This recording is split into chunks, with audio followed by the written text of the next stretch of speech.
So we have, gone through this thing, and of late, in the last 1-2 years, we have got, I not only exported the company to UK, I've also exported my position of CEO to UK. So today, UK Citizen is the CEO of this company. Of course, he has been my friend for the last 15 years. He is the CEO, and the company is headquartered in London. And I don't know how much more I can talk. I think I could, it'll be good to have some interactive session, because I don't know what you people are expecting to hear. It's very difficult to guess.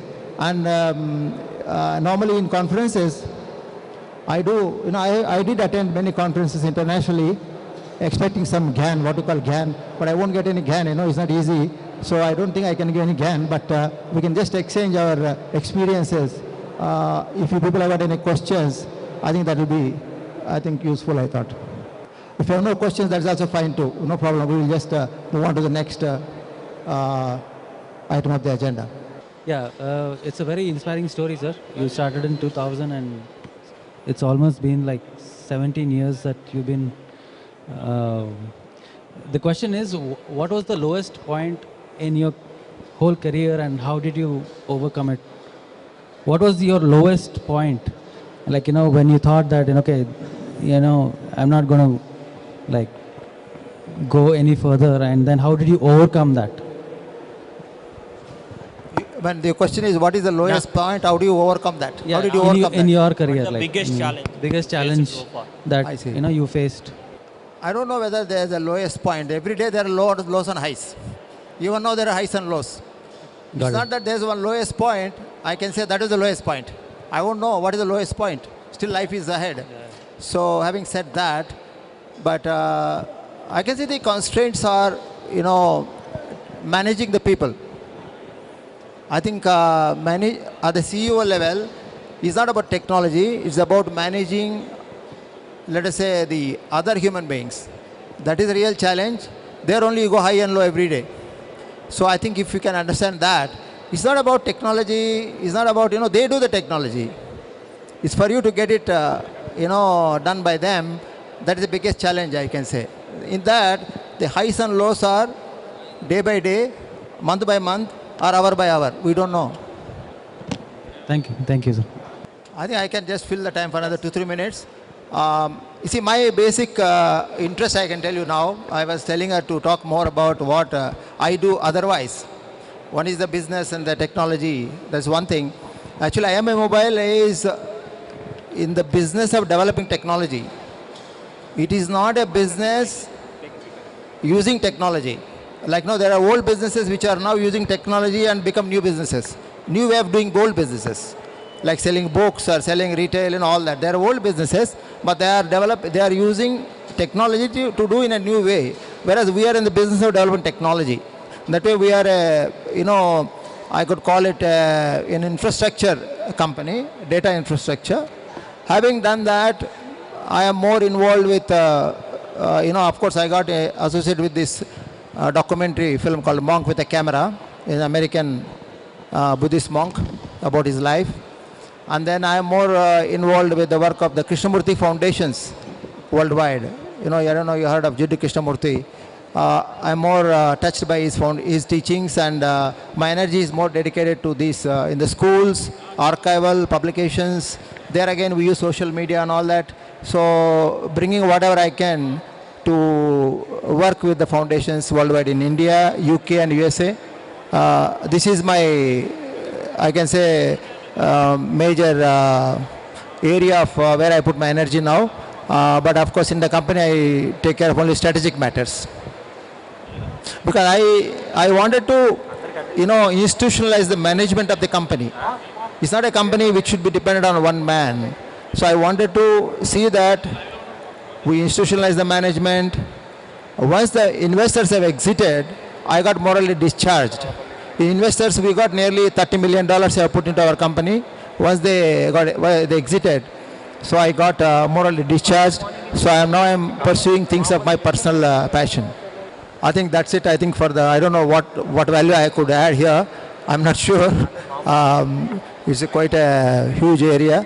And you have a question? That's great. Hi, sir. I'm also a chartered accountant. I heard you're a chartered accountant. how come you flipped from CA or accounting to entrepreneurship, and like what was the trigger off point? Actually, you said you are also a chartered accountant, but I am not a chartered accountant. I was a chartered accountant. Yeah, same thing, yeah. Same thing.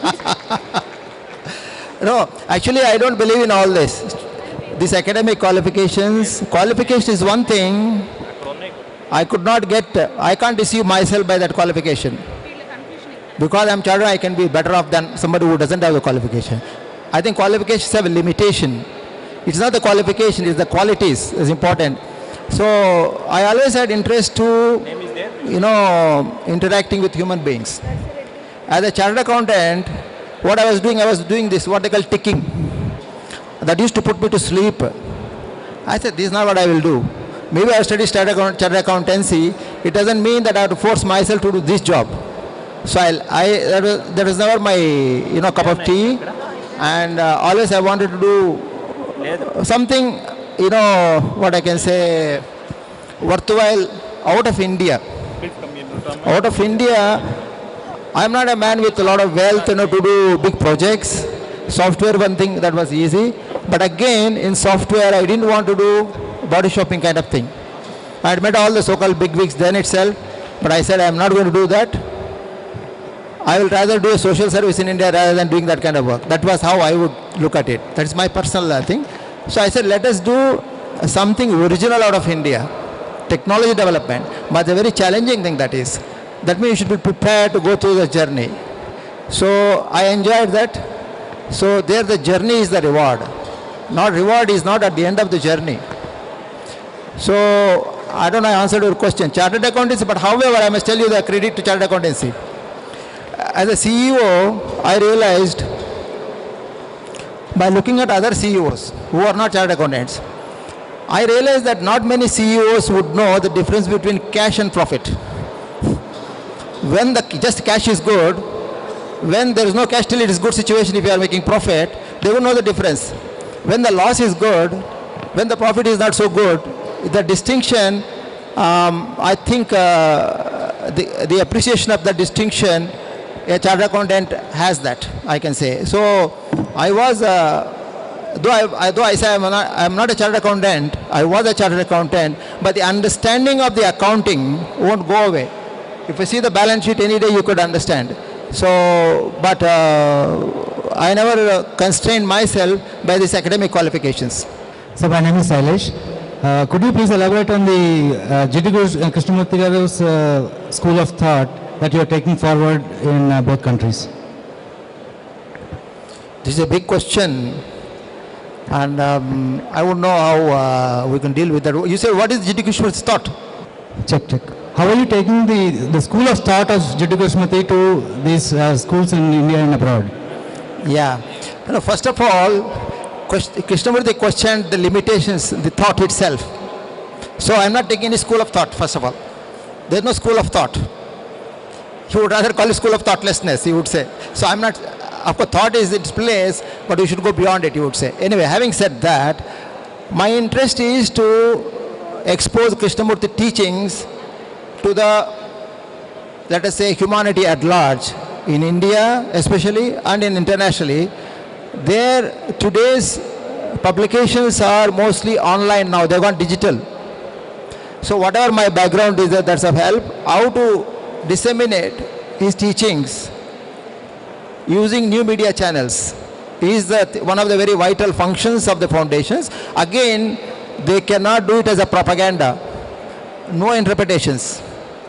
Simply expose and leave it there. No, we are not propagating anything. We are not telling anything anybody. It's up to them. You just show what he said, that's it. So that is what I do. Okay, thank you. It's great listening to you, sir. So thank you, Renuka, for giving this opportunity. But I am not sure whether I have really fulfilled anybody's expectation. What they expected, I don't know what they expect in this kind of conferences. But however, I am always available. If anybody would like to meet me personally, I am happy to share my experiences. Thank you. My name is Shrikant. I look after Hyderabad Angels investments, portfolios and exits. Would like to take more questions after we have this round of introduction, and subsequently, happy to kind of interact with each one of you. Good afternoon. My name is Vivek Varma. I am a coach, investor and a philanthropist. I run a coaching and leadership training business and I am also a startup ecosystem player and an investor. Hello everyone, I am Sanjay Anishetty. I represent 50K Ventures. We work with very early stage startups. My name is Narsireddy Pusham. I'm the founder and managing director for the Smart Training. Thank you. How many are entrepreneurs here who have already started something? As you know, there are so many ups and downs every day, and to have somebody that we can talk to and try to resolve our issues is what a good mentor should do ideally. And how do you go about choosing a good mentor? What are the things that a startup should look at when they're choosing a mentor?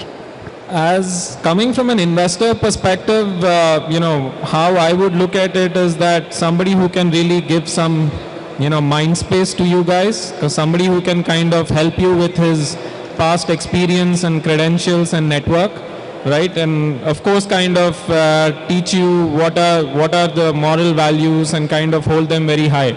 So in fact, a lot of them put in a package. More importantly, somebody who can actually spend that time, give that time to you guys. That's very important. I guess it's a question of finding, besides the skills, what Shrikant talked about, it's also to find what is the common passion. Is there something that you share or the mentor shares with you from a passion perspective? Because one of the most important things for an enterprise to be successful is the purpose, is the value that you're kind of talking about and creating. So I think it's also equally important when you're choosing a mentor to see that is there a passion sharing that can happen, or is it just about knowledge? Because in my view, a good mentor should be able to bring both good quality of knowledge and skill and passion, so that he is also driven or she is also driven in the same manner, if not at the same level as you, to take the business to the next step. So my take on finding a mentor is like, first you need to identify a mentor who can really understand your business, specifically the domain like. So it could be the model, so where initially you should be in a position to help you in iterating your model, whether it's the right kind of, especially if you're in a technology company startup, like a mentor who's in that kind of technology background will definitely help out. So you should be very specific on choosing a mentor first who is suitable for your domain. Maybe I may have a completely different perspective on this mentorship or coaching or whatever we call it. So I think that one of the biggest problem, especially in like Indian startups or Indian ecosystem of startups, are like this lot of these organizations, right? So I see that, right? See, the entrepreneur is the key guy. But I see that you are the mentor for yourself.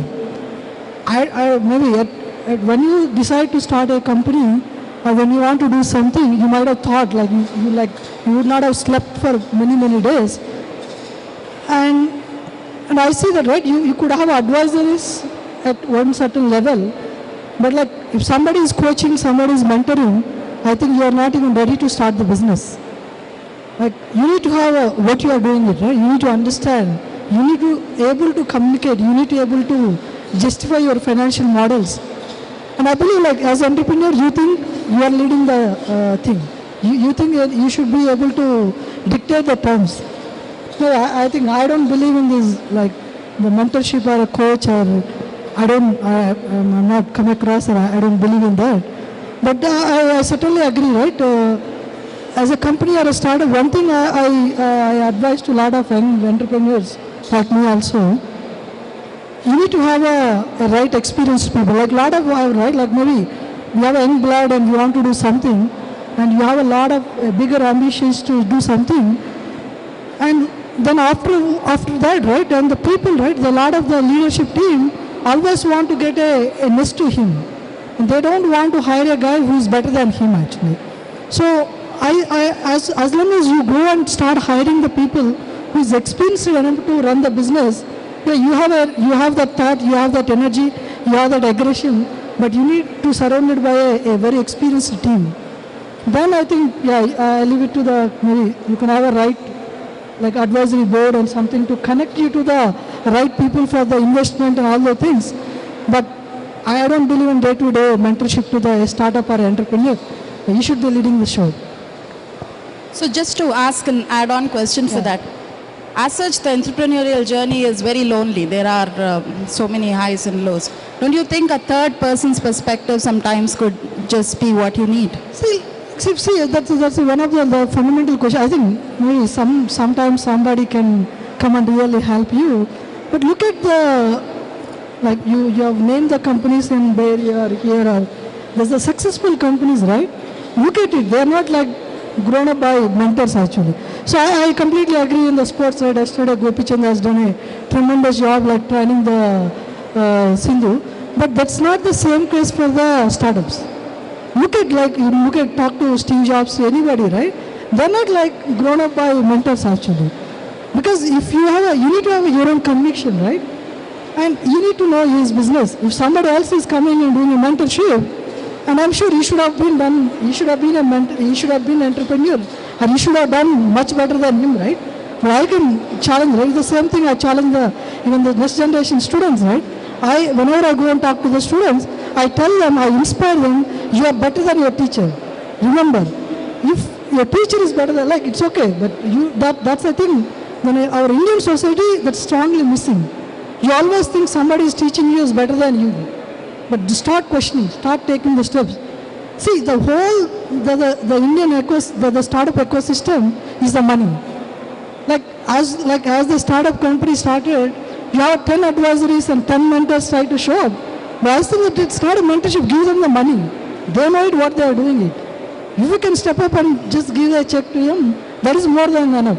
Look at like in a Bay Area or Silicon Valley, most of these guys, when they go and talk, the entrepreneurs talk to them, without no questions asked, they write 100K, 200K, 300K checks.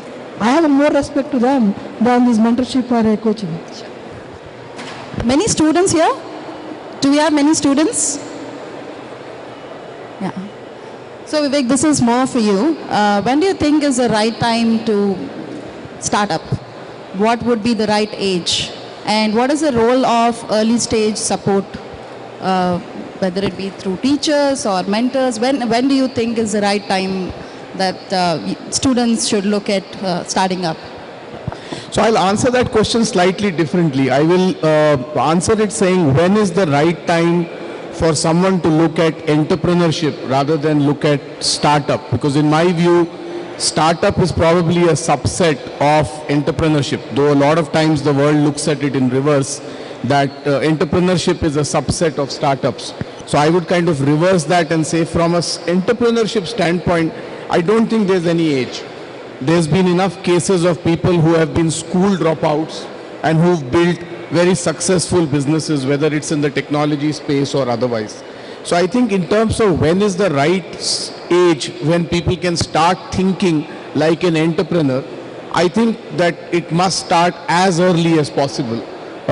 Being a certified and trained coach, we say that anyone above the age of 5 years is coachable, is someone with whom you can work because their brains are developed to the extent that they can think and act in a manner where a lot of these impressions can be created.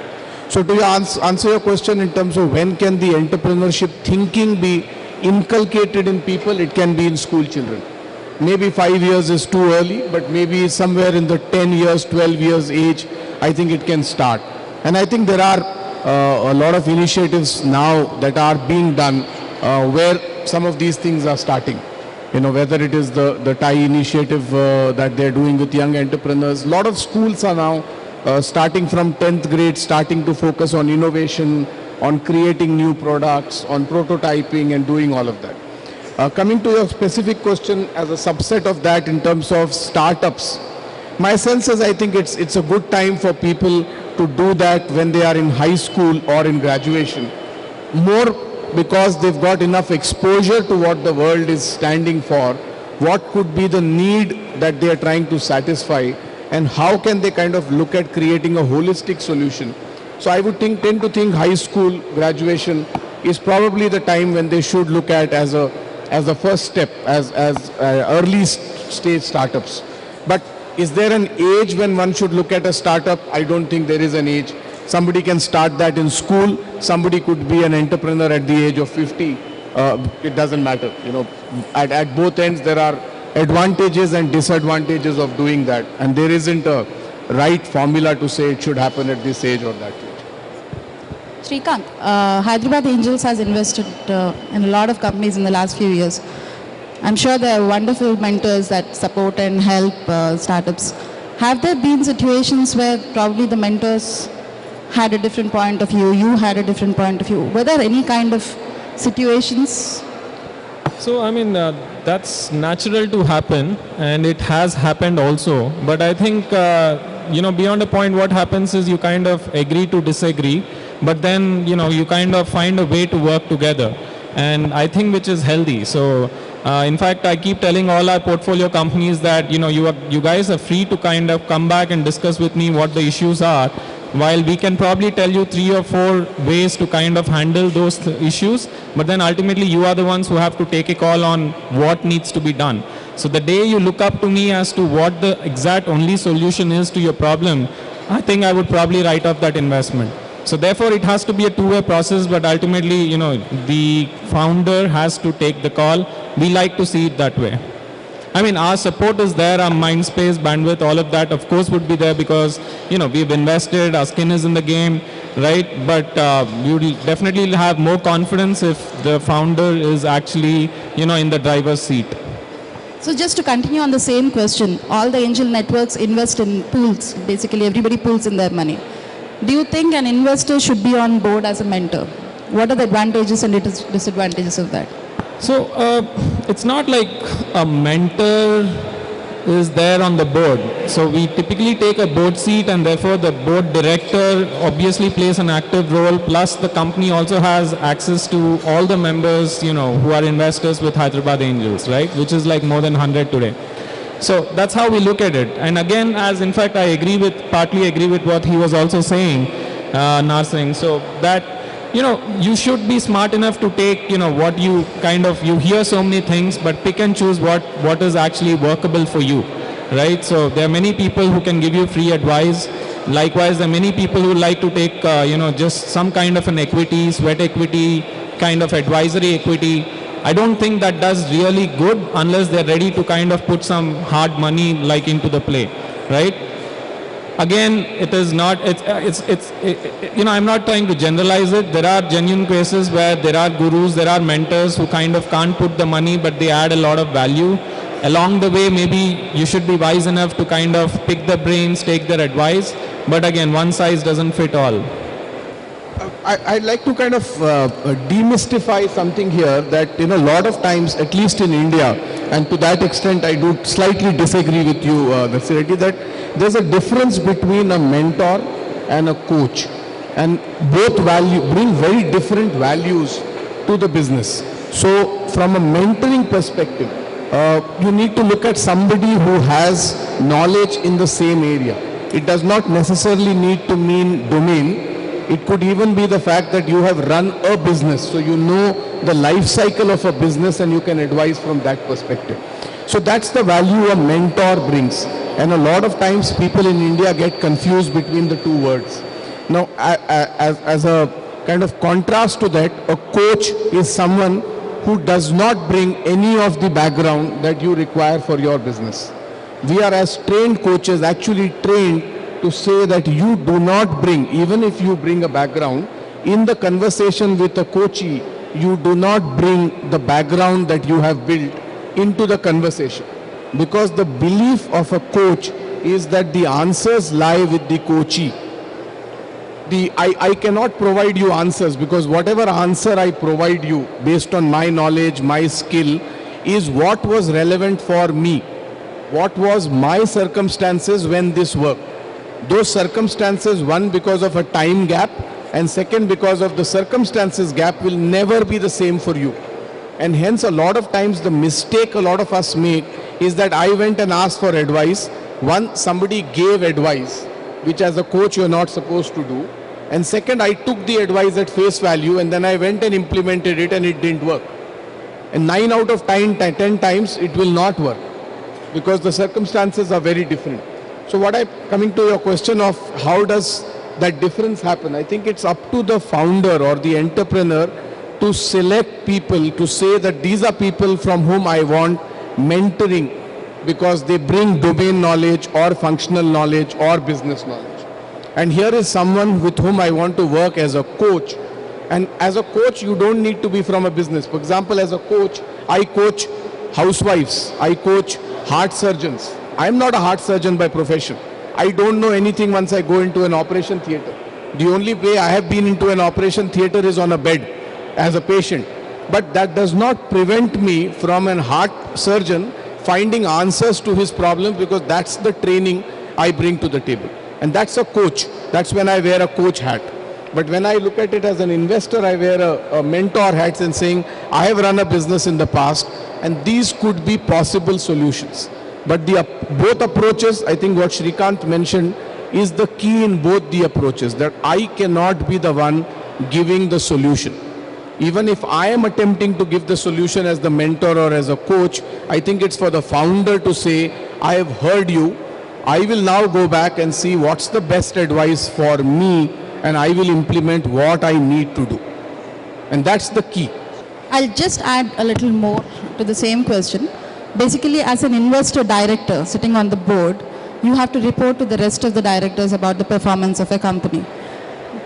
Do you think a startup would be very comfortable and vulnerable enough to share what they're going through to the same person who is actually reporting to the rest of the investors? So that was more what I was looking at. Yeah, that's a very interesting thing. So this I see a very common tendency in few of our portfolio companies. So after investment, we have one investment director, and sometimes he's also a mentor to them. So we always encourage the startups to disclose, because as a business there will be a lot of uncertainties, right? It's not always after funding you're going to grow big.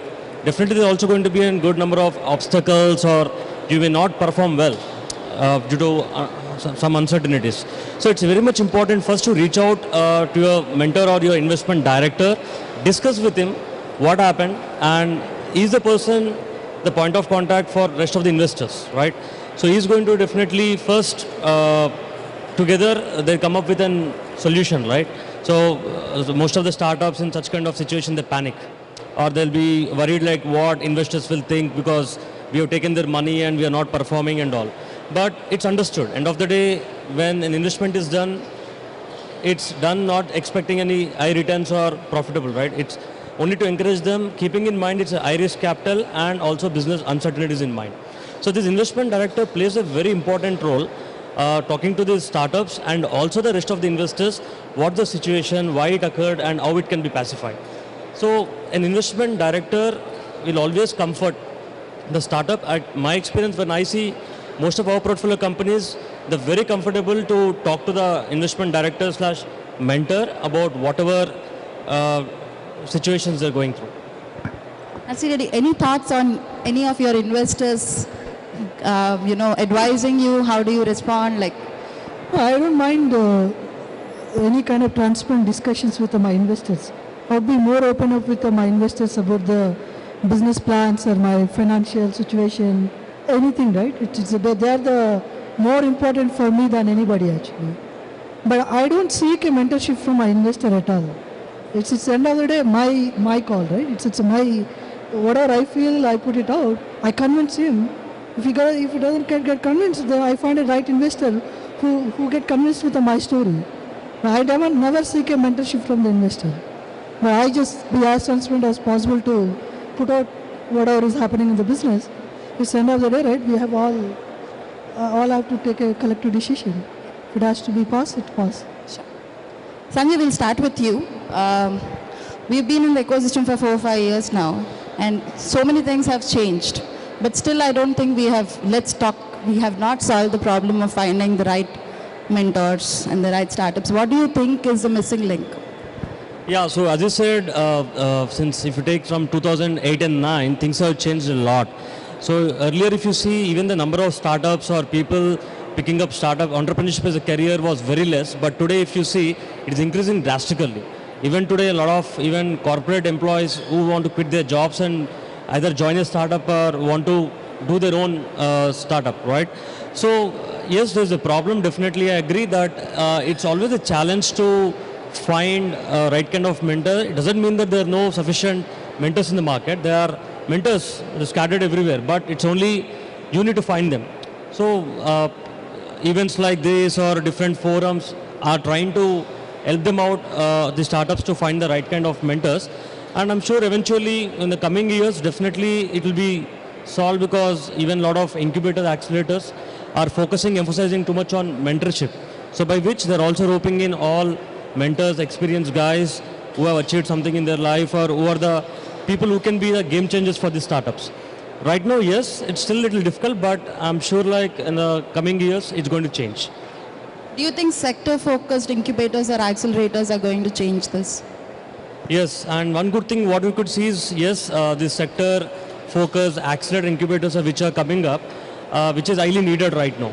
Because someone who is working exclusively on a specialized technology or a specialized domain, he need to approach an incubator which is dealing with rest of the domains as well. But the standalone incubators, accelerators which are focusing on sector specific will definitely be a boon for these startups or aspirants who want to work on specific areas. Any more thoughts on that, Vivek, Srikanth? Sector-specific accelerators, do you think they really bring something onto the table? I think it would benefit for sure, because you're interacting with people who are very much in the same domain. So there will be a lot more focused conversations which will happen, rather than a generic accelerator or a incubator, because the discussions are very generic.